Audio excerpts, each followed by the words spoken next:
Welcome to Building the Future. I'm your host, Kevin Horick. You can check out the radio version of the show every Tuesdays and Thursdays at 2 p.m. Eastern on WDJY 99.1 in Atlanta. We also air on a podcasting network in Los Angeles called the 405 Media. There's a TV version of the show that airs on KMVT 15 in Silicon Valley at 8 p.m. Pacific on Tuesday nights. Both versions of the show air in other states. For these show times, plus past episodes, please visit the show's website at buildingthefutureshow.com. The music for the show is done by Electric Mantra. You can check him out at electricmantra.com. Join me at the 10th Annual Media Excellence Awards on January 18th in Beverly Hills, California. The attendees and I will be celebrating innovation and leadership in technology and entertainment. There are 20 award categories with 1,000 nominees. These awards honor those who are creating groundbreaking technology to better our lives and celebrate the hard work, determination, and brilliance in the leadership within the companies which create the new world we live in today. I will be recording nominees and winners at the awards. For tickets and more information, go to MediaXAwards.com. Welcome back to the show. Today we have Marissa Morgan. She's an actress, TV host, comedian, and producer. Marissa, welcome to the show. Thank you so much, Kevin. Thank you for having me. Yeah, I'm excited to have you on the show. I think you've done a ton of really cool stuff. You're doing a bunch of really cool stuff. But maybe before we kind of get into all that, let's get to know you a little bit better and start off with kind of where you grew up. Well, I grew up in the New England area. I'm a East Coast gal from Connecticut. Sure. So I grew up in Connecticut, but I'll be honest, Kevin, those snowy winters didn't really leave much of an impression on me that, made me want to stay. Sure. So as soon as I was, old enough to head out to college, after heeding some of my parental advice, which was go to college, I decided to head down to Florida. And that is where I attended Eckerd College down there in Florida. Okay. So, and what did you take there? So originally, when I started college, and one of the reasons why I also went to Florida is because I wanted to be a marine biologist. Okay. I grew up always doing the acting thing. I was like the little drama queen doing like magic shows in my living room and within all kinds of plays and musicals. But as I got older, even though I always told my parents, I want to be an actress, they were like, what if you find something else that you really love and go to school for that, just in case you change your mind?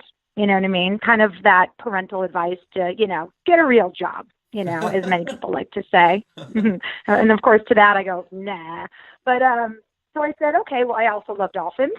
So why don't I be a marine biologist? Sure. So everybody was on board with that. I went to college in Florida. And after one semester, Kevin, I was like, I can't do this.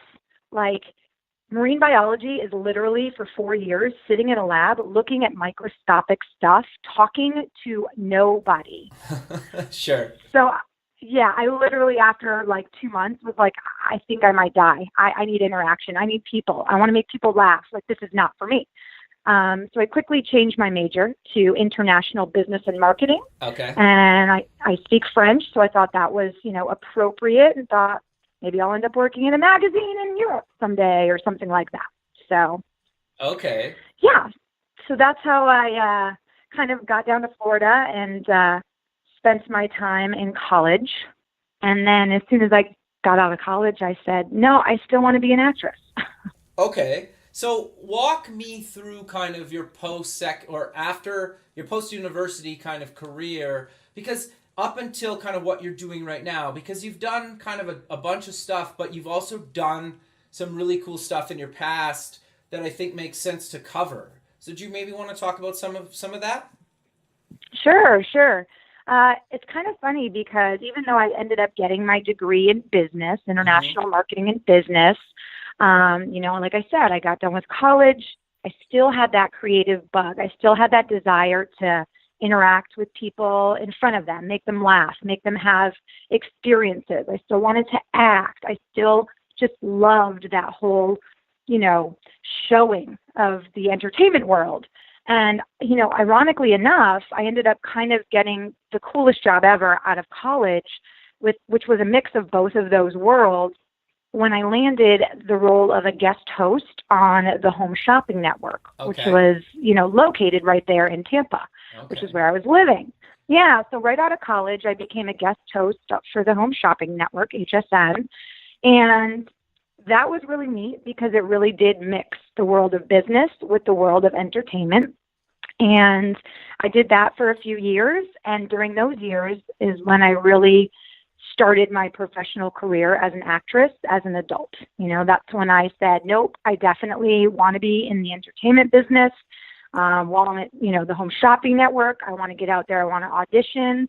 I still had that, childhood desire to be in the entertainment business. So really, I would say when I was, 20 years old out of college, working at Home Shopping Network, I said, nope, somehow I'm going to make this entertainment career happen for myself. Sure. And so that is kind of when everything completely, switched paths. And I started really just following my dreams. I started, really taking these intensive acting workshops. I started auditioning. My connections in the business actually brought me over to Texas for a few years, where I then worked as a host on what was called the Jewelry Channel, which was neat. And I had a few agents that I worked with in Texas and booked several movies and did some commercials and really had a great booming career in Texas for about 5 years, also in the business, the entertainment business. Yeah. And there was just this one day that I woke up and said, things here in Texas are really great. I said, but I feel like this isn't where I'm supposed to be. This isn't where I'm ending. I don't see myself staying here forever. And I really feel like I need to go to LA. I really feel like there's more for me, especially at this age and this time in my life. And with all the success I was having in Texas, I just felt like I was outgrowing my pond. I was becoming the big fish in a little pond in Texas. Sure. So okay, keep going. Sorry. Yeah, no. So that just brings me to, if you can't tell, I talk a lot. When you work, when you work in the shopping network, you talk all hours and hours and hours on end. But so that brings me to 5 years ago when I packed up my car and my dog and asked a friend to come with me, and I drove out to Los Angeles. So I've been in Los Angeles now 5 years. Wow. So that's great. No, yeah. I love that story, right? It's cool how you just kind of, got something and kept it going, and you just kind of almost follow your gut, right? And I think that's great. So kind of walk me... go ahead. No, go ahead. No, I was going to say it's interesting because, a lot of parents out there obviously do encourage their children to do what they love, and mine always did. But then a lot of parents also, feel the need to, encourage their children to go to college and to get, some sort of a backup plan and get a degree, just to have something to quote unquote fall back on. Sure. And it's funny because there was a time where I wished I didn't go to college. I felt like, wow, what if I had all those years back to have put into the entertainment business or my acting career? Sure. But then in hindsight, I think about it, and I know you'll agree, Kevin, I feel like there is a lot to be learned, a lot of valuable lessons.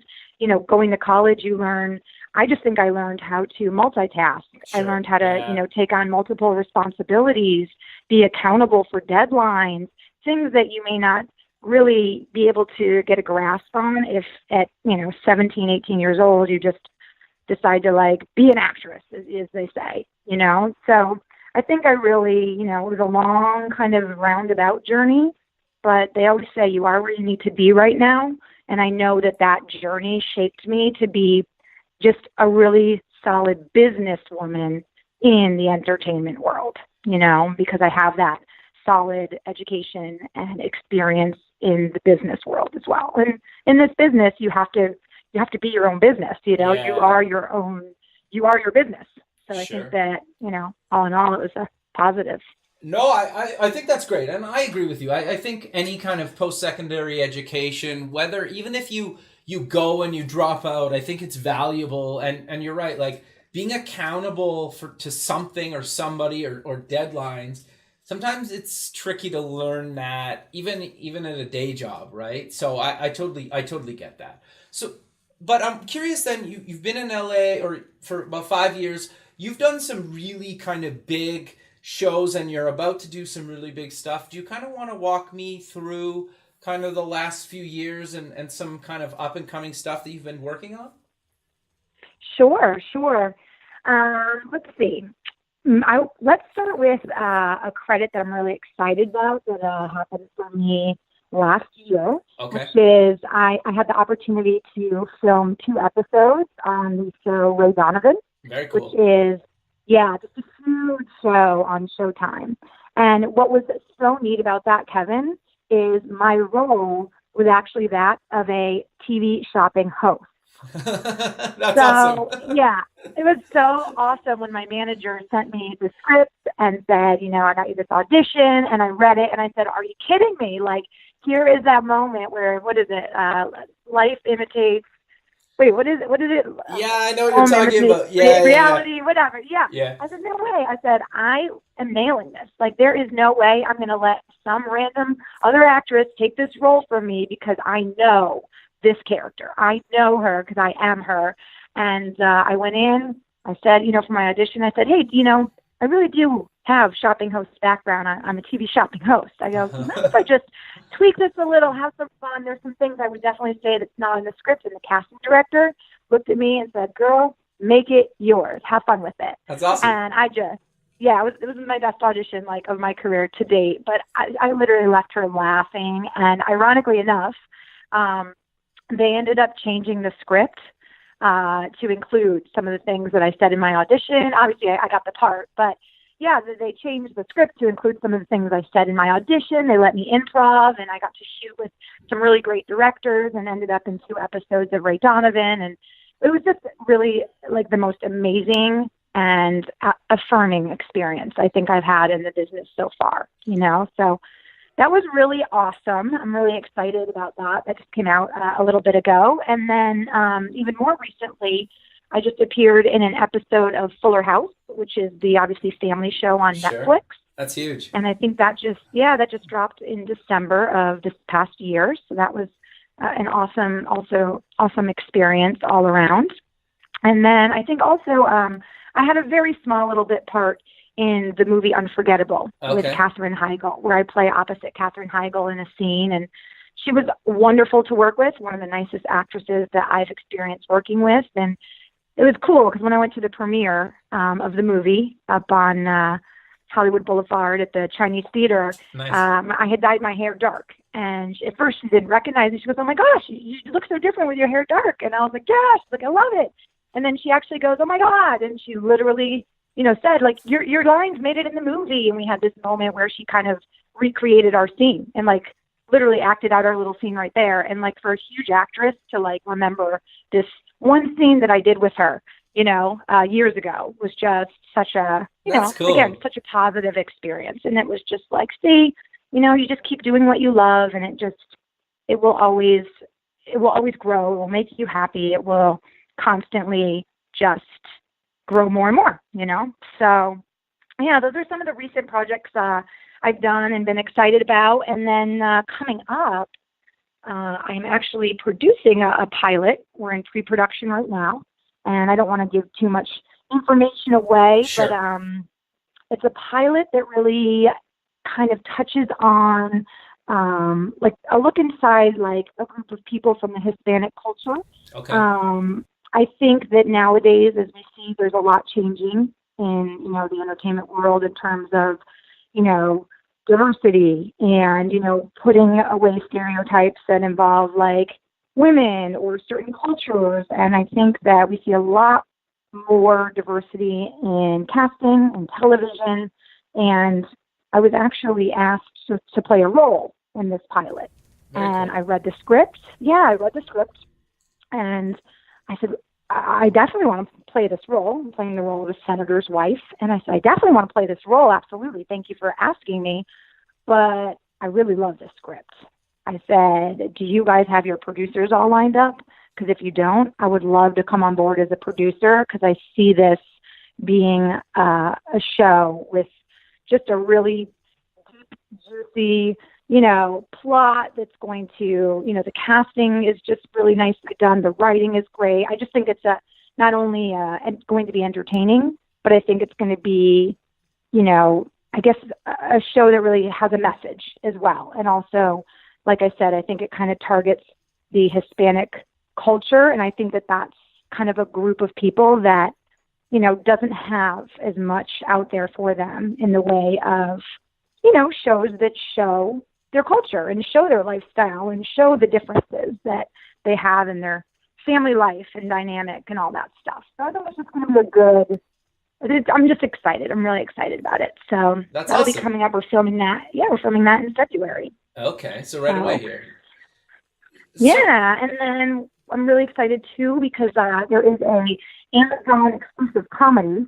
It's called Please Tell Me I'm Adopted. If you haven't watched it, it's great. You can watch all 7 episodes in an hour. That's kind of a new trend right now in entertainment, is these short little 10, 12-minute shows. And I will be playing a role in the second season, but I think it's like the second episode. Okay. And I know that that team is gearing up to start production for that in the coming months as well. So I feel like lots of great stuff on the horizon for 2018. That's awesome. No, that's great. And I'm curious though, to just step back for a second. You're doing this pilot, and I know you don't want to talk too much about the show. That's fine, but like, how do you even go about kind of tackling something like that? Because that seems just like an astronomical task, just kind of getting everything kind of written and everybody together to actually make it happen. Like, how do you even kind of go about doing that? Because I think now the industry is basically like, well, let's put it simply, I guess, like there's entire movies shot on like iPhones nowadays, right? So how do you kind of go about getting something like that actually produced to where you say like, here's the pilot episode, check it out? You know what was an amazing experience in October? Okay. Earlier last year, I do stand-up comedy. Right. And earlier last year, I came up with this joke. And I did it. I was at the Comedy Store, and I did the joke, and I got some laughs. And I was working with this comedy, we'll call her a little comedy guru. Her name is Lisa Sunstead here in LA. Okay. And she said, Marissa, she's like, I really love your jokes. And don't take this the wrong way, but some of your jokes, like, you really should consider writing some sketch comedy. Because a lot of my jokes, she like sees how I'm setting them up, and they've got kind of like just a sketch vibe to them, like it's a whole scenario. Right. And I said, and why would I take offense to that? Like, that's a huge compliment, you know, and Sure. it kind of, resonated with me. Like, maybe I'm not a stand-up comedian. Maybe I'm going to be a sketch writer. I'm still developing. I'm still, you know, figuring it out, as we all are, as we continue our journeys. But that being said, you know, those words really resonated with me and never went away. And last year, I ended up taking that joke and writing it into a full-on sketch. Interesting. And yeah, in October, I said, I have to shoot this. Like, I have to shoot this. Like, not only is it completely relevant to a lot of the political stuff going on right now, but this is something that I feel strongly about, and I have this vision. I have to shoot this. And having produced some things in the past, I said, I'm going to do this. I'm going to do this on my own. And I basically, you know, had a budget of $500. Wow. I called some friends of mine that were great actors. I have a friend who's an amazing camera artist. I've got friends that do sound. And with a budget of $500, I took an entire day and I shot the sketch.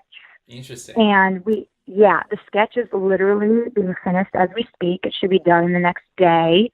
And then we're going to submit it to Funny or Die. Sure. That's great. The fact that I was able to take my idea, put it onto paper, you know, take that paper, turn it into a vision, and then basically reach out to people I know and create this team, and then take just a tiny bit of money and throw it at it. And then now I'm going to have this product in my hand, you know, or on the screen in like 24 hours done, you know, 3 months later, it just gave me so much confidence, Kevin, in my producing skills. Sure. So when, you know, fast forward 2 months to like this past January when the script came down to me for this pilot, right away I just had these visions in my head and said, if I don't step up and like take some ownership of this project and let these writers know that I have a vision, and if my vision is the same as theirs, then like, let's team up. Like, if I didn't do that, it would have been like a definite disservice to myself and my, you know, creative creative desires. So I think in terms of it being difficult, I think the hardest thing is really understanding that a producer is really, in my opinion, almost like a ringleader at a circus. Okay. Like the ringleader isn't the animals, you know. The ringleader is not jumping around like making these people like go ooh and ah like the animals are doing that. Or you know what? Let's not even talk about animals because circuses. That's a whole other thing. The performers. Let's talk about performers. The ringleader is not also the performers. The performers are their own thing. The ringleader is not the guys that are operating the lighting. You know what I mean? Yeah. The ringleader is not the person selling the tickets. The ringleader is not the person making the popcorn. The ringleader is someone who sees that big picture and then basically, you know, like puts the puzzle together. You know, who do I know that would be really great to do this role? Who do I know that would be like the best, you know, lighting guy? Who do I know that, you know, might have this talent to offer? So I think when it comes to like producing, it's, you know, it's not difficult because you see the whole picture and then you realize you're not doing everything. You're just putting the pieces together. So you're almost like creating this ultimate dream team. And then once you have that dream team, all this craziness that seems like it would be difficult is not, because everybody is focusing on their one special talent for the team. And when everybody, you know, brings their special talent, then you end up with this amazing project. You know what I mean?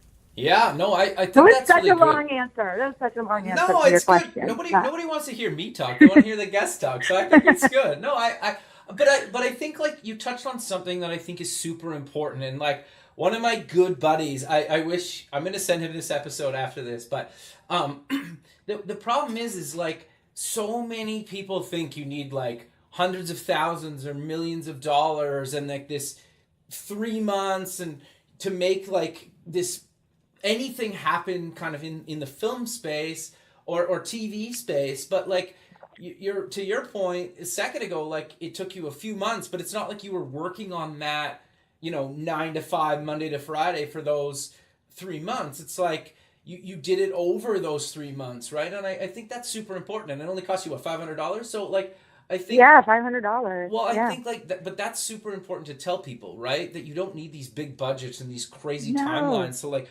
get something up, even if it's just online to YouTube, right? I get that like sometimes you want to go to Amazon Prime or Netflix or a major network, but you can get your own content up with little to no money, a small team of people, and you can at least get it online. Fair to say? Absolutely. Absolutely. You know, the industry has really changed a lot. And now that we have these opportunities for social media and streaming, you know, in the past, it was all about, you know, as an actor, it was all about take all these classes, get your headshots, spend all this money, constantly be studying, and then get an agent, and then sit at home, continue to study and read books and like develop your craft, and then just wait for the agent to call you with an audition. Sure. And then you're going to go and you're either going to, you know, get the role or you're not. And then it's just repeat. And nowadays, exactly what you said, you know, there's a lot of new contracts available through the union. For instance, there's something called like a SAG new media contract, which allows people to put together productions, which is what we're going to do our pilot under. You can put together a production under SAG new media, which means that it's not necessarily for the movies. It's not necessarily for television. It's really for like streaming, the internet or streaming. And those contracts allow you to do all kinds of different things when it comes to the money. You can actually defer your payment for the actors. Oh, wow. So if actors read your script and love the project, and maybe it's an actor who hasn't worked in a while, right? Or maybe it's an actor that's kind of newer to the business who wants to get some street credit and some great footage for their reel. You know, actors don't have to take a risk because with the union, they can do this project. They can get some quality footage. They may sign a contract for a couple $100 for the day or what have you, but there's some great, like almost, you know, this is great. It's like there's clauses that say, hey, you know, you're agreeing to do it for this rate, but, you know, I accept no payment at this time because maybe this project won't go anywhere. We don't know. But you know what? If this gets turned around and sold to Netflix and turned into a series, there's a guarantee that you will get paid. So there's opportunities to be creative with professionals, meaning, it's not like Joe Schmo in his backyard trying to make a home movie, trying to recruit you and, abuse your time and your talent. But, you can put together professional people that have amazing experience and amazing talent. And if, everybody's got some time and everybody's got the skill set, I think the money part of it can be almost the afterthought, because everybody wants to work, everybody wants footage, everybody wants to be creative. And of course, the more you do, the better you get. And the more networking you do, people like to work with people that they like. So when you have these great experiences, it's like, the film students who do their own projects and stuff for like theses, like they don't have budget to pay, but they do it under a particular contract for the university. But can you imagine being in like Steven Spielberg's thesis project, however many years ago, and look at him now, can you imagine him walking into an audition for him? And then him going, oh my God, you were in my thesis film however many years ago. Oh my God, so great to see you. He paid them nothing, and now you're getting to audition for this amazing, Hollywood icon. So there's definitely, it's all about getting out there and doing, and like you said, with YouTube, people have their own platforms that they can showcase their material. Kind of the same with stand-up comedy in LA. Like it's stand-up comedy, there's no money in just going up and doing stand-up comedy in LA, because LA is really almost a showcasing town. Sure. But you never know who you're going to do stand-up in front of. You never know, what comic may see you and say, I'd love for you to come on the road with me and open up for me, or just the confidence that you build by doing it, or the ideas that you get. I mean, I came up with the idea for this sketch during stand-up at the Comedy Store. I didn't make any money doing the set, but what ended up ensuing from it is going to be amazing. I can't wait for it to get up and get streaming. It's going to go viral. It's going to be amazing. That's awesome. No, that's actually interesting. And like the comedian comedy side of it that's actually interesting, because I was in LA a number of years ago and we went to the Comedy Store, I think, and you could correct me if I'm wrong, it was like a Thursday night and it was like $10 or $12 at the Comedy Store, and it was like, literally it started like, I think it was like 7 or 8, I can't remember exactly, but it was like every comic had like a 20-minute set or whatnot, and it was like the girl that opened, I can't remember her name, and it sounds bad, but like she was a writer for Fresh Off the Boat, the show. Joe Rogan was up there. There was a couple other guys that were on like, or a couple other like actors that were in like kind of primetime TV shows that were just like, wow, like I've seen this guy on TV or this girl on TV before, and they're like 3 feet in front of me, right? And exactly, I was like, they must not be getting paid, or they must not be getting very much, and they probably just want to try some stuff out. But to your point a second ago, it finally kind of clicks and makes sense. Like, it's probably all those things, right? That they love doing this stuff. They have an opportunity to do this, but they can't be making a ton of money if, there's those venues only fit a few hundred people. And if they're charging like $10-12 to get in, right? Exactly. To be honest with you, and this is something, I feel like it's kind of something that no one really knows, but if you're a stand-up comedian in LA and you're not the headliner, meaning you're not Joe Rogan or, Paul or someone getting up there, Amy Schumer. Usually the comedians that perform before those big guys, literally, Kevin, make like $10 or $20 a show. Oh, literally, it's gas money. And that is because also in Los Angeles, so many people want and aspire to do that. Sure. So, it's different to be out on the road and be opening up around the country for, a headliner, because that's almost like going on tour. And that's definitely where you can make some money. But really in Los Angeles, you can go out and see some amazing talent, and it's often a place where comedians work out their sets. They're going to go to the Laugh Factory, Comedy Store, Hollywood Improv, and really work out their sets and figure out what works before they take their shows on the road anyway. So for them, it's kind of like their practice. Sure. LA is a big deal. You go to a show and see crazy, big names. It's almost like their backyard. It's where they practice to then take it to the screen or take it on the road. So that's actually interesting. But then it kind of ties back into your point a few minutes ago, is like, if you wrote a whole little show around like something that you did a joke at, doing one of these performances, like, yeah, you might not have made a lot of money in that original performance, but if you tie it into something that will pay you down the road, like, I guess the point I'm trying to say is, like, not everything you need to do, especially in the creative space, needs to always pay you money. If it leads to something that will pay you money down the road, or network, or a handful of other reasons. And I think I've always kind of believed that, and that's always kind of forwarded my career or my creative career, is not everything I've ever done has been necessarily for money. It might have been for exposure or networking, without trying to get, like, letting people kind of take advantage of you at the same time. Absolutely. Absolutely. You got to liken it to sports or, music. Sure. Think about the people that go to the gym every day training for a sport, and, Yeah. they're not getting paid to go to the gym every day and fine-tune their instrument.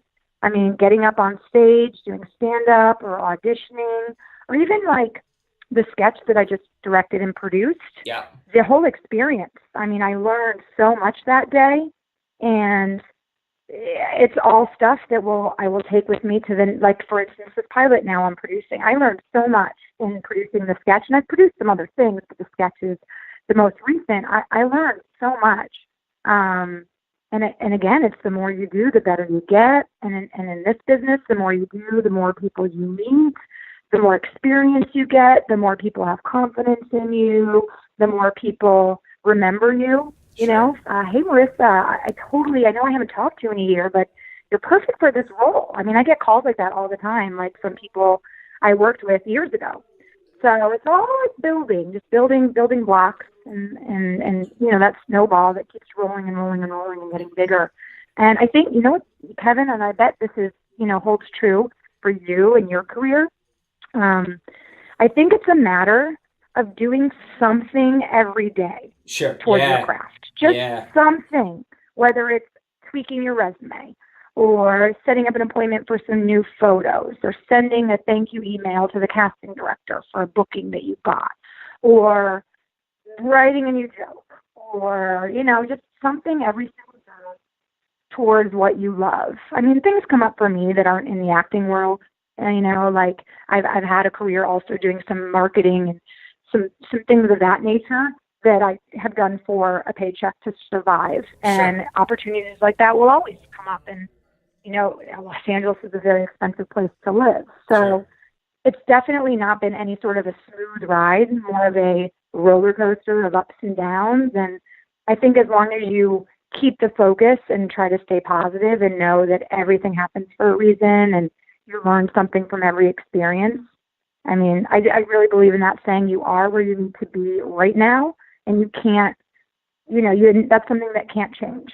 So if you always accept that this is what I need to be doing right now, then I think it's easy to stay, positive and stay excited and stay, just positive really about where your career is going. No, I think that's really good advice. And like, I have kind of a lot of people kind of in the startup space or kind of the entrepreneurial space or on the show as well. And it's interesting because so many people think, to what you kind of just pointed out, that like you land a big role in a big show that you're just, set for life. And it doesn't work like that. Like, even people that are been super successful, they still like take sometimes jobs that they might not want to do, or do something in a different industry. There's a lot of people, even just like what you just said, like sometimes you've done marketing stuff. Like, there's guys in the tech space that run a startup that still do kind of like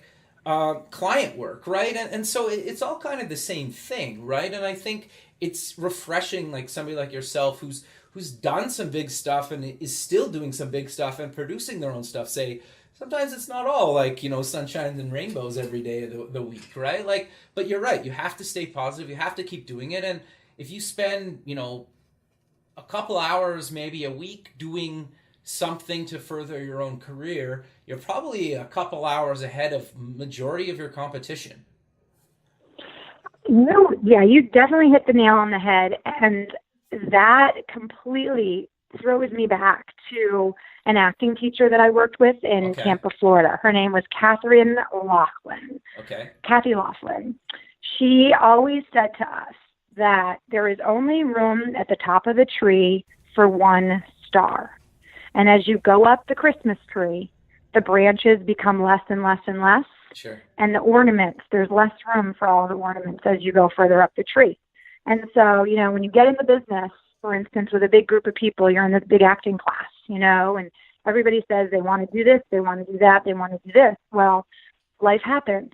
People change. People get unmotivated. People get lazy. People lose focus. People get, feel jaded, or people just give up.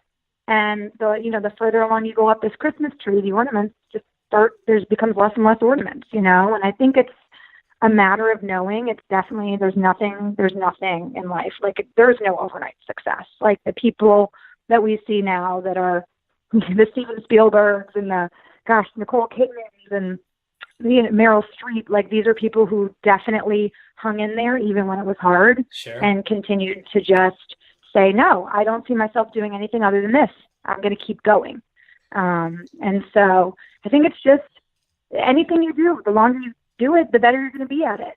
So I think it's just like any other career, really. I think people think it's just so different, but it is different. But when it comes to being successful, I don't know any professional athlete that woke up at 18 years old and was star quarterback of an NFL team. No, there was a lot of work between 18 years old and the day they win that Super Bowl trophy, No, totally. Well, the other thing too that I think people forget too is I've talked to some people in the past that by all on paper, they've achieved more success than they've probably ever thought was possible. And they're kind of that star on the top of the Christmas tree. And sometimes it's not even, it's almost harder, because if you're the star, there's only one way to go, right? And you're expected everything that you do from that day forward to be just as good, if not better, right? And sometimes that's hard in itself. That's kind of strange that you mentioned that, because it's something I haven't thought about in a while, but it's very true. I've heard this saying, you're only as good as your last project. Yeah. Right? And we all know in this business and entertainment, you can go 6 months, a year, 2 years without a gig. And I think I worked on a movie when I was in Texas, Louisiana. It was called Mama, I Want to Sing. Okay. And it was starring with Billy Zane and Hill Harper and Sierra, the singer, and Patti LaBelle and Lynn Whitfield, this amazing cast.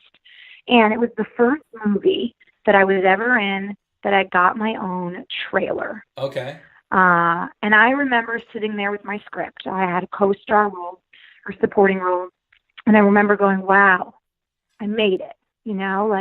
If I were to die tomorrow, all my work has landed me here. And I'm just going to take this moment and say that I don't care what happens from here on out. I made my dream come true. Sure. Because all the hard work landed me there in this trailer, in this script, working with this ensemble cast that was so incredibly talented. And that lasted, Kevin, that lasted for a couple months. And then the itch is there. And it's okay, well, what's next? What more can I do? What's next? Okay, what's next? So there is definitely, and I think that's just a lot of pressure we also put on ourselves, just because maybe you work for some company and you have this great year and you make a ton of money. Don't you kind of want to make more money the next year in your salary? Don't you want to be better? So I think it's just human nature that we always want to, be better and outperform ourselves. And I think that's it's different with everybody based on your ambition and your drive and stuff. But yeah, I think that's definitely a hard, just when you think, I don't know, Kevin, there's times I've definitely been down, Sure. 4 or 5 months since I did something, and I'll call my mom and I'll be like, what am I doing with my life? I don't know what I'm doing. I don't know. When's the last time you call me crying? 3 days later, you got some big thing. This is how it is. This weird cycle, this roller coaster. You just kind of gotta, work through those downs, as we'll call them, knowing that, right around the corner could be that call, or it could be that audition, or I could send that email or a script, like I said, someone could call me and say, hey, I think you're perfect for this. So, that's life though, isn't it, Kevin? The ups and the downs. You think you know what's going to happen, and then it's a whole other story, another chapter. No, I 100% agree. And I think and we've kind of talked about this throughout the whole show is it's almost like created luck. Like you just keep doing what you do and what you believe in and create content and put your own stuff together and network and make friends, and you never know where it's going to go, right? But if you just kind of like sit back on your couch and wait for the phone to ring and never really do anything, you might get a lucky break. It might happen, but like if you're out there kind of hustling, doing whatever you need to do, free work, paid work, fun projects, doing your own projects, like eventually you'll probably get some sort of break, right? Like people will appreciate what you're doing at some point, and you never know where it's going to go, right? And I think that's kind of important just to stress as well. Absolutely. I think you hit the nail on the head with that. I think gone are the days where you hear about like an actress being discovered because she's a waitress at a restaurant. Yeah, and sure. some big producer happens to think she looks perfect for some role. I mean, think about, you know, going out there and shooting your own project. Or for instance, let's talk about the sketch I did for Funny or Die that'll be coming out in the next week or so. Sure. It's going to be, as a creative in the world for me, how much easier is it for me to send this link to every casting director in LA? Yeah. You know, via an email. Yeah. How easy is it for me to, you know, have a site like Funny or Die be streaming my content? Yeah. You know, it didn't Leveraging cost me their anything, network. you know? You Think about it, yeah. and that thing goes viral. Think about how many like weird videos of cats right now go viral and get millions and millions of views, and it's a cat, you know? Yep. If you're a creative person and you have an idea, you just literally need to sit your tush down, write it down, and if there's things you don't know how to do, that's when you like say, okay, who do I know that has their own camera? Or who do I know that would know somebody where I can like rent, you know, a facility where I can rent some equipment? Or who do I, you know, iPhones, you can do stuff on iPhones now. Who do I know that might be able to edit this if I shoot it on my iPhone? Sure. You know, and go online, check out tutorials, like go on YouTube. Like everybody has like these crazy blogs now and how-to videos. Yep. I have a friend who learned how to do editing strictly from do-it-yourself videos. Sure. Like he learned how to do green screen and like After Effects. Like you don't even have to have big money to do like workshops or buy big software. A lot of it can be done, you know, kind of on the fly, just by learning, almost like guerrilla learning, you know? Oh, totally. Especially with the internet. Yep. So. Oh yeah, there's like huge amounts of like video editing and shooting, just like tutorial videos that are hours long that basically walk you from like how to shoot it to how to edit it, how to put it online. Like you almost don't even, you just like Google whatever you're looking for, like how do I make this effect in After Effects, for example, and somebody's like, here's a few hour tutorial on how to do that, and you're like, okay. So that's absolutely. So we're kind of coming to the end of the show, but I want to cover kind of your involvement with the Media Excellence Awards. You're hosting, so walk me through kind of how you got involved with the Media Excellence Awards and why you wanted to do it. Sure. I am very good friends with a woman here in Los Angeles. Her name is Allison Dollar. Sure. And she is very much involved in the media tech world in terms of, you know, startup projects and just basically all I can say is, you know, go on LinkedIn, look her up. Her resume is crazy long. But we worked together I guess in 2016. We worked together. I did some hosting backstage for the American Music Awards. Okay. So I got the opportunity to interview some musicians, celebrities. I met Tim McGraw. That was amazing. But we worked together on that project. And here is exactly one of those scenarios where Allison and I have kept in touch. And she is working with, you know, the producer, Sarah Miller at Axis PR and Entertainment. They are the ones putting on this show. And when, you know, Axis Entertainment said, you know, we need somebody to host these awards, Allison said to them, I know the perfect girl. Let me reach out to Marissa Morgan and see if she's available, and I'll put you guys in contact. So it was really a matter of a previous connection of mine in the business who knows I know a lot about technology and media, knows I have that stand-up background, knows I do like, you know, red carpet events and interviews and such. And so that's kind of what got the ball rolling. And then I started talking with Sarah Miller over at Access Entertainment, and we went back and forth a couple times and just realized we thought it was a great match, and kind of sealed the deal. And that's, how I got involved.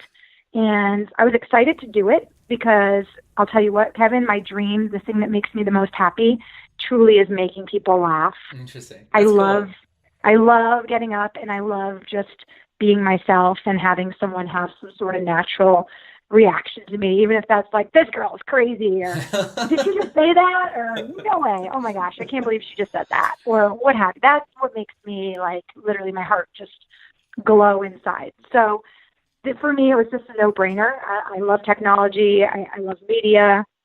Sarah seemed like such a great girl. The company that she's the CEO of seems amazing.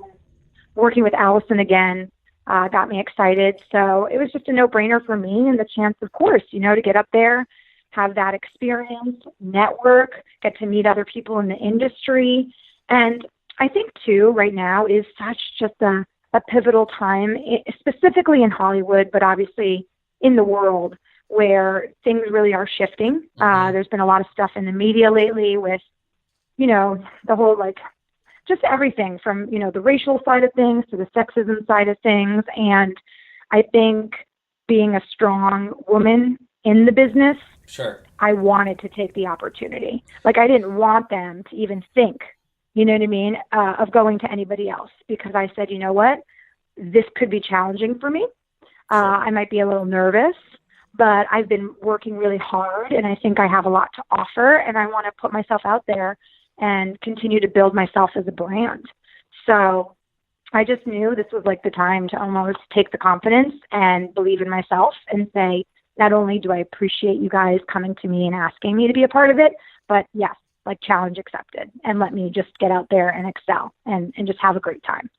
So it just seemed like the perfect time with all the things I have going on in my career, and obviously the social climate right now, and getting to also, it's funny because now Sarah Miller and I over at Access Entertainment, we're texting and chatting. We're after the show's done, we're going to go hiking, and, just even the friendships that start to evolve from all this networking that we do. And look, you and I getting the chance now to work together and meet each other when you're down here in LA. Who knows how that will snowball into the future. Oh, totally. So, I love the stuff. I'm a big supporter of kind of anything that promotes kind of the positive that's happening in the world, right? There's so much negativity right now with kind of all the politics and the wars and it doesn't even matter. Everybody knows. If you watch the news, it's so depressing lately, right? So I love kind of talking about and having people that are actually doing something to promote the positivity and celebrate the successes that people are having, right? And it's cool that you just openly admitted that you still get a bit nervous doing some of this stuff, right? You've been on this stuff that the majority of people have heard of, and you still kind of get nervous doing some of this stuff, right? But I think it's important to mention that kind of again, because everybody's kind of pushing themselves out of their comfort zone a little bit, and the sooner that other people know that people that are successful in their eyes still worry about certain things, I think that makes them feel better as well. We're all human, and we're definitely all on this journey together. And the time of year too was really just, I had a really rough, I was in a really horrible car accident about 3 years ago. Okay. And I've had a rough couple years coming back from that. Sure. And even just in my personal life, I've just, had a hard time, and, you see people around you also struggling. And I think I was away from my family for the holidays. I was working in Texas, doing a couple months hosting on a shopping channel. Right. And being away from my family, coupled with, the new year coming, I swear it just really made me take that moment and say, okay, I don't want to be cheesy about, I'm not going to do this or I'm not going to do that in the new year.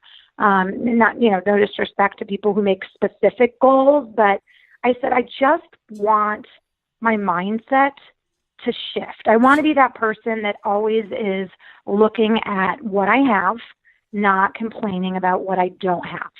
Sure. I want to be that person that meets other people and, opens my arms to them and everything that they've got going on, because you realize as we get older, yeah, I always thought life was going to get easier, but it certainly is almost more challenging on the daily. Yeah, between health issues, personal issues, issues with family or friends, career struggles, like struggles with your spiritual side, just everything. Like, it definitely gets more challenging. And I think that there's truth to that saying, if it doesn't kill you, it makes you stronger.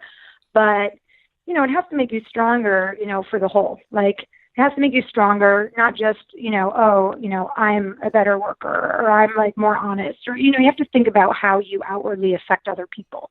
And I think for me, it's about being more accepting to the people that I meet, and like, how can I make other people's lives better? Maybe it's not about me being with my family for the holidays. Maybe I need to start thinking about being more charitable.